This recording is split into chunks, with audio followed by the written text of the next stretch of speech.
1800s.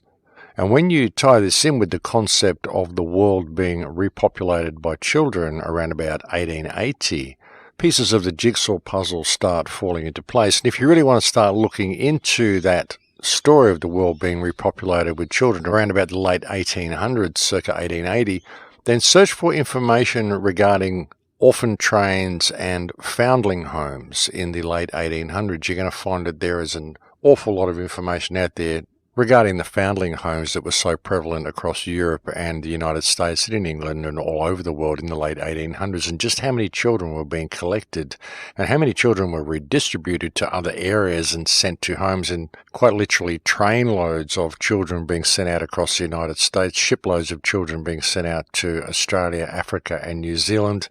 There was even a point when they had so many that they were holding baby raffles in France, and that was as recently as 1915. You'll find reports of over 200,000 children, or around about 200,000 children per annum, being shipped from east to west across the United States during this period as well. And as I mentioned on last week's show, when you look at some of the prison facilities here in Australia, such as Port Arthur, the jail cells are incredibly small. Some of them are so small you'd barely fit a cot in there. And when you consider the possibility that these were actually enclosures for children, it begins to make a great deal more sense. Hey folks, and welcome to another video from A Plain Truth for You, and Well Heeled too. This is a quote that was Max Egan from the Crow House, and he says, well, we better investigate that. So I've been doing that the past couple days, and again, revisionist history, which we're not told about, and this needs to come out about the orphan trains of the 1870s to the 1920s. The orphan trains ran in New York. Over 250,000 children were transported from New York to the Midwest over a 75-year period, 1854 to 1930.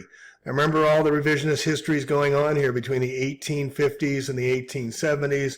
The Tartarian Empire, it appears now we're learning that it was taken down during that same time period. So were there all these children that were left? And again, just Tartarians weren't only giants. There were other sizes too. It was a different group of people, but they did have giants as well. But we are seeing that there were children, many children that were left apparently on the doorsteps because of the alcoholics, drug addicts, thieves, and murderers that came over is the story. Over 20 years, I discovered 26 milk crates of record books belonging to the hayloft with dispositions of 35,000 children, 10,000 of which had Irish names. This wasn't just the African-American Negro Black Purge. Sending children by rail across America was Lauren Brace's answer to solving the crisis. What was the crisis? Well, apparently due to immigration. Remember, everybody's talking about immigration now from Mexico. What about the immigrants coming from Europe? Oh, yes, we're the exceptionalists. We're here, you're not. We're here now, you don't come in. 1907, a record number, 1.28 million of immigrants were admitted to the United States. 10 years later, Congress passed a law required an immigrant to prove that he could read. Now, remember, we're talking 1850s. They're quoting 1907, 1.2 million, to make it seem like there were so many people coming that children couldn't be accounted for. The 1921 quota allowed 357 aliens from countries outside the Western Hemisphere. They entered the United States. 1924, the total was down to 150. So the storyline of what they're telling us why they had orphan trains was without extended family to rely on for their needs, the young families just fell apart. Children as young as 6 years old were working to help support the family. Food became scarce. Job safety was not a priority, causing many men to be killed in accidents. This left women and children to make their own way as best they could. Diseases from living in unsanitary quarters led to early deaths of overworked mothers. Orphanages were built to care for as many children as possible. Adults could pay for the care on a weekly or monthly basis if payment stops. The child became a ward of the court and was disposed of as the social workers saw fit. So that's one of the stories. So despite the best intentions of the agencies involved, the placement process resembled a cattle auction. Children were paraded across the stage, in some cases a railroad platform, and farmers would pick the hardiest as farm hands. Slave labor, slave auction of white children. You getting this, folks? One of the saddest aspects of the selection process is when children from one family were separated from their brothers and sisters. The siblings of the selected child would get back on the train for the next stop, possibly to another state, and they never saw them sisters and brothers again. This happened countless times in my research. In 1870's, the Catholic Church. Remember we were learning all the pedophilia of the Catholic Church? How long has this been going on? My mind can't help to wonder, were they using this for pedophilia for the priest all the way back then? They were concerned they were being sent to Protestant homes and being inculcated. They began operating their outplacing program via railroad, sponsored by the New York Foundling Hospital, another Christian organization, Catholic organization. Priests in town along the railroad routes were notified that the Foundling Hospital had children in need of homes. The priest would make an announcement at Mass, and adults could sign up for a child specifying gender, preferred hair, and eye color. Dial your child in. The Foundling Hospital Board believed that if a family received a child that, quote, fit in, everyone would be better served. Serving. Many children fell through the cracks. They were mistreated, malnutritioned, and overworked. The Orphaned Trains Placing Out of America book chronicles this, and on the other hand, for at least half, it was a good experience. They had opportunities they would not have stayed. They may not even survive their childhood. This article that was written in IrishAmerica.com, so they're chronicling the Irish's plight. 203 of the 100 of those the rails are alive today. Here we have the trains, and where 273,000 children were transferred by rail, it is said that over 2 million Americans have descended from the orphan train riders. Are you an orphan? Could you have possibly been a descendant of the orphan trains? Interesting, right? So this is from another article. It was a time when westward expansion and rural farm life was being idolized to a great extent, the manifest destiny. Just so happened that sending unwanted kids, now were they unwanted? Were they taken from the parents? Where did these children, how were these children taken, or why were they given up? We'll get into that in a minute. But it also made someone else's problems, but it worked out well since those in the West often were looking for cheap slaves labor. The kids, however, didn't always benefit from this deal. Not that urban poverty offered them much hope. It was natural for trains to be used in dealing with orphans, juvenile delinquents, and, quote, street urchins. Large numbers of children from the cities on the eastern seaboard were sent west on trains. The kids were pulled off the trains in rural areas in the early phase, and anyone who wanted a kid could take 1, 2, or 3. Hey, anybody want a kid? You want some slave labor for your farms? Come on, you can build your farms with our children. Some people were actually looking to adopt children, but others wanted extra hands on the farm or around the house. The main obligation, supposedly being a good home, was provided, although this was definitely defined loosely and not enforced to any degree. Moving on. Indenture diverged from slavery as the new racial order took over in the late colonial period. This is a sore point in, quote, American society, for it showed the class war at the heart of the American experiment, an experiment ruled by plutocracy. Those who make the rules rule. This is why they call them rulers. This is why the debate of how to deal with the welfare of children was mixed up with the debate of slavery and capitalism. Defenders of slavery feared the expansion of indenture for similar reasons why they feared industrial capitalism as was practiced in the North, as both were seen as competition for the slave system, making slaves less valuable and bringing whites down to the same level as slaves. Who knew? No one knew or knows what happened to many of the children who were neither indentured nor adopted. They simply slipped through the cracks, sent away, and lost to all records. Abuse, no doubt, was rampant. Many children were used as cheap or even free labor. Still others became victims, whether of violence or sexual exploitation, or who knows what else. It was upon the groundwork of colonial practices of indenture and slavery that capitalism was built. And I'll put this in the show notes. This is a good article that goes in depth on how this all went. The untold part of the story is always with the indigenous perspective. Every ethnic group was being pushed elsewhere in the contest for power and social control.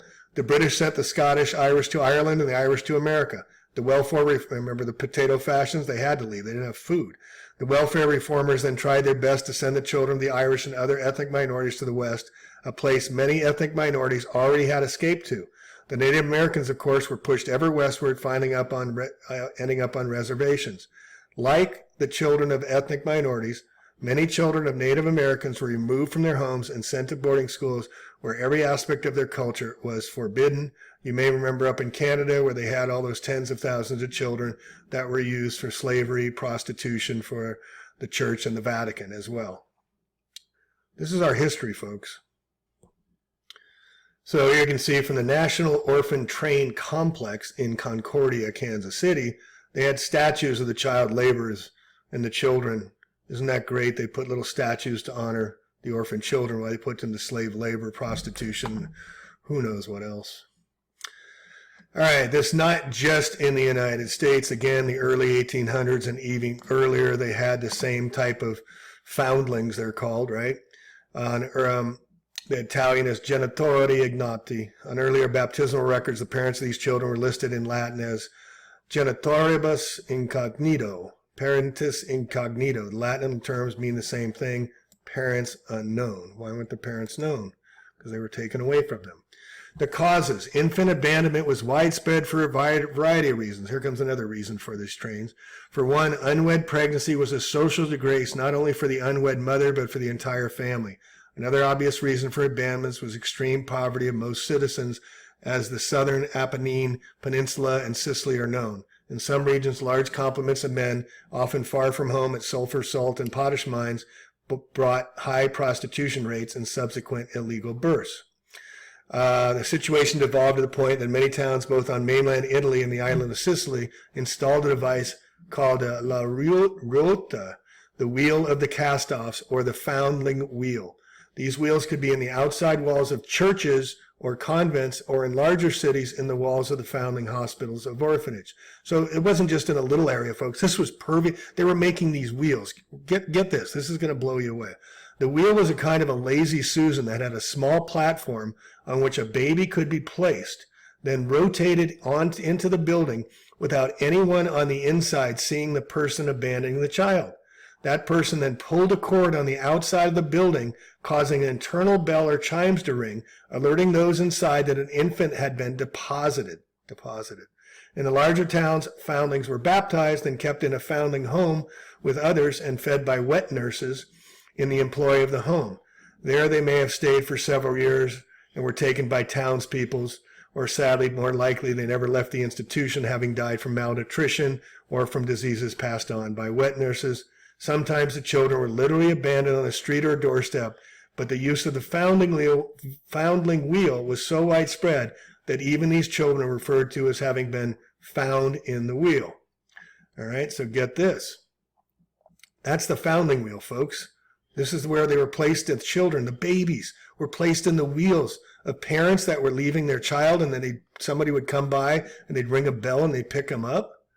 Residents of the institution, called the Sons of Virgin, exposed the protection of Our Lady.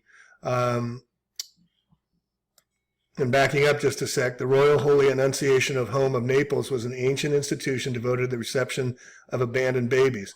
It was created in the 14th century. Remember again, 12th century is when history begins, we're learning. It was created in the 1300s along with the rota wheel, a kind of wooden cylindrical drum where children were placed and gathered inside by nurses ready to intervene at every call. The wheel was closed in 1875, but infants were admitted in the orphanage until 1890. So the Sons of Virgin exposed the protection of Our Lady, hence the surname Esposito, of which we have the first written evidence in the archives of the Royal House of Naples, with the Fabrito Ipposito, aged 2 years, cast off of the Ammonesiate. The surname was used by all the abandoned until 1814, when the French general, brother of Napoleon Bonaparte, eliminated the practice. The surname Esposito is still widespread in the region of Campania. Unbelievable. The foundling wheel was also created to accommodate not only babies, but desperate mothers also left older children, sprinkling them with oil to allow them to fit into the mechanism. Oh, God. Too often that passage caused fractures and internal injuries, so to prevent abandonment of older children, the space to lay the children was reduced from a hand's width to 3/4 of a hand's width. How nice of them. So rather than simply giving the child's gender, the civil registration document of a foundling usually stated where it was found. in the public wheel of this town, or if appropriate, or whatever street or doorstep it was found, if the child had evident birthmarks, that fact was noted along with the description of the clothing of any tokens found on the baby. Some records stated that the midwife had arranged to initially feed the child, and the wet nurse, sometimes the name of the wet nurse was given. So you can see, why were all these children abandoned? What was causing them? What made these wheels? Why did they have to have these wheels? Why were they so prominent? What was happening? Because the mothers had to work? Because the children were taken away from them? Why were the children given up like this? What parents would have to do this? What caused this? Unbelievable. But here we're seeing, again, revisionist history of how we were treated back in the 1850s to 1920s when all this shit went down. Remember, 1871 is when Washington, D.C. was created. And remember in the 1870s when the Darwinism and the Big Bang Theory and the flat earth was buried and all of that. All between the 1850s to 1870s, which coincides with the fall of the Nephilim coming down here and the fall of the angels from heaven that were incarnated into this world at the time. The evildoers, as Mr. Bush liked to say. So doing just a little more digging, I find out under Wall Street lies a legacy of slavery. So maybe this lady is right, saying the wall of Wall Street was built on the bones of the slaves in here. It's talking about the Dutch coming over, and I was always taught when I worked on Wall Street, it started under the button willow tree on Wall Street, and that's why the legacy began. But I never got into the term of why it's named the Wall Street. But here we can click down, and I'll put this in the show notes. She began a tour of the burial grounds. We began at the African burial ground in the heart of the financial district. Right down by the financial district, the memorial pays homage to 15 to 20,000 slaves and free black New Yorkers buried in the 17th and 18th centuries, bounded by Duane, Chambers, Lafayette, and Broadway. That's right around the corner from Wall Street. A cemetery 22 times the size of the lawn I'm standing on. So it was significant looking right here. All right, and the burial sites of England. Till recently, the African burial ground's existence was known only to specialist historians. It wasn't until builders broke ground on the Ted Weiss Federal Building in 1991 and uncovered hundreds of graves that New Yorkers and the rest of the country began to hear about. The discovery made it clear that slavery hadn't been confined to the southern states, but entrenched all over the United States. Even in liberal cities like New York, it showed that enslavement occurred on a large scale and was facilitated by the Dutch. As the sign at the site contains a single reference to the slavery's Dutch origins, stating that Africans were brought to the Dutch colony of New Amsterdam from various regions from different countries. A small museum in the Federal Building displays New York's slaveholding past and discovers of the burial ground and few details on the slavery of New Amsterdam. And then she goes through all the different sites in New York where the burial grounds are located. So basically what is being said here is these burial grounds protect the energies of the lost souls. They can't ascend, and they're blocking energy over energy sites, sacred energy sites, maybe in Paris, maybe in Rome and the Vatican, maybe in Wall Street, maybe in New York, maybe in Washington, D.C., are the bones of the slaves of the dead that we knew in Paris were boiled and stacked. Just the femurs of the skull, still can't figure that one out. Unbelievable our revisionist history we're coming up with. Please share this with all, folks. This is important information for all to know.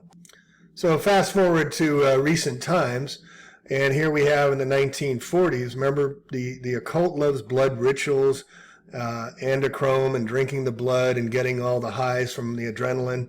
That's all part of their game. But how many of you know that the United Nations in New York was built on a slaughterhouse known as Blood Alley? The United Nations was built on a slaughterhouse in the 1940s. The United Nations created the international treaty, but the choice of the host city was mired in international diplomacy. But the Rockefellers, the Rothschilds, the Kordhoff-Judens decided to put it over the slaughterhouse in the bloodiest patch known as Blood Alley for notorious neighborhood of slaughterhouse and cattle pens. I kid you not. And maybe those of you who are saying, well, we got to keep the immigrants from coming across the border. They're stealing jobs. They're not paying for their health care, blah, blah, blah. Let's get back to the original immigrants, the Statue of Liberty, which is actually a demonic symbolism here, and we can see that the cornerstone of the pedestal was laid by William Brodie, a Grand Master of the Grand Lodge of New York State, with an impressive Masonic ceremony in 1884. It has been a tradition in America to have the cornerstone of the major public and private buildings and monuments consecrated with full Masonic rites ever since George Washington, himself a Freemason, from 1793. By tradition, ceremony, the cornerstone was then tested and being found square, level, and plumb by the Deputy Grand Master. The dedication day, October 28, 1886, was declared a holiday in New York City, so the Freemasons could celebrate. 20,000 paraders, including many Masonic lodges from 57th Street, reviewed the procession. But it gets deeper. And we should all know by now who's behind all of this. Nimrod's lighted torch, Statue of Liberty. It was very interesting. The great symbol is situated in the harbor of New York City, is a woman carrying Nimrod's torch. Semiramis became known as Ishtar, which is pronounced Easter, and her moon egg became known as Ishtar's egg. The statue of gift to the United States from the people of France, from the Freemasons of France, is a robed female figure representing Libertas, the Roman false goddess of freemen. She is, as I said, Semiramis, Babylon, Ishtar's sister. Semiramis became known as Ishtar, which is pronounced Easter. I just read Baal, the sun god, the false idol, or babbler, town of Babel, Babylon, Nimrod. And they forsook the Lord and served Baal and Ashtaroth. And King James 23:5, quote, and he put down the idolatrous priest who the kings of Judah had ordained to burn incense in the high places of the city of Judah. Nimrod's father, Cush, married a woman named Semiramis. She was both the wife and mother of Nimrod. She was an evil woman indeed. Nimrod and his mother-wife led a great rebellion against God. The Tower of Babel was the first United Nations and the New World Order. It was Satan's attempt to defy God and his authority. Nimrod was thought to have been the first post-flood world emperor recorded in the history of the Assyrian king Tukulti-Ninurta I, the founder of Nineveh and ruler of the known world within the Golden Crescent. Nimrod comes from the Hebrew word marad, and it means to rebel. When given to the first person plural, it reads Jusuf, meaning we will rebel. So here we have an evil false god being represented for the immigrants coming to the New World country. We welcome your poor, we welcome your innocent, we welcome your naive. We're going to put you to slave labor. So in closing on these foundling wheels, if you think this is ancient history, think again. This is an article of the New York Times, February 28th, 2007. In Chinese, don't abandon your baby, leave it with us. A Casalino polyclinic orderlies pass by the door to a new chamber that lets a mother turn an unwanted child over to neonatal specialists. All right, let's move on. Now a Rome hospital, leave it to the Romes, the Vatican. The Casalino Polyclinic has introduced a technology-advanced version of the foundling wheel. Not at all a wheel, but very much like an ATM booth. Are you kidding me? Oh gosh. For the first time, a new mother left her baby there at Saturday night. On Monday, the child, a boy 3 months old, was doing well, said Dr. Paolio, who directs the neonatal unit. The baby was deposited in a small structure equipped with a heated cradle and the life-saving instruments, including respirator. Here you see the old versions of the foundling wheel right here. So this had to be because they had many children and they had to keep putting them in the wheels. They wouldn't have built those if they didn't have it for many uses. Rome is not alone in this initiative. Modern foundling wheels have made a comeback in various places in Europe. In Germany, Switzerland, Czech Republic, and other European countries also have drop-off points for unwanted newborns. Unwanted. The hospital in Rome is a neighborhood is one of the poorest and a home to growing immigrant population. The neighborhood has the highest rate incidence of child abandonment. And here you can see how they just drop it in the window. The baby's dropped in there. Oh, we got a respirator. Founding wheels were institutionalized by a papal bull issued in the 12th century. Here we are again, back to the 12th century, by Pope Innocent III, who was shocked by the founding by the number of dead bodies.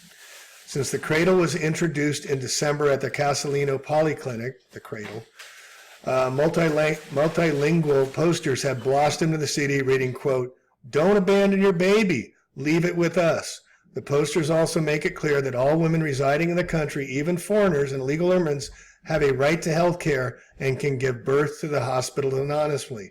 Now, all of those of you who are against abortions, what are you going to do with the children?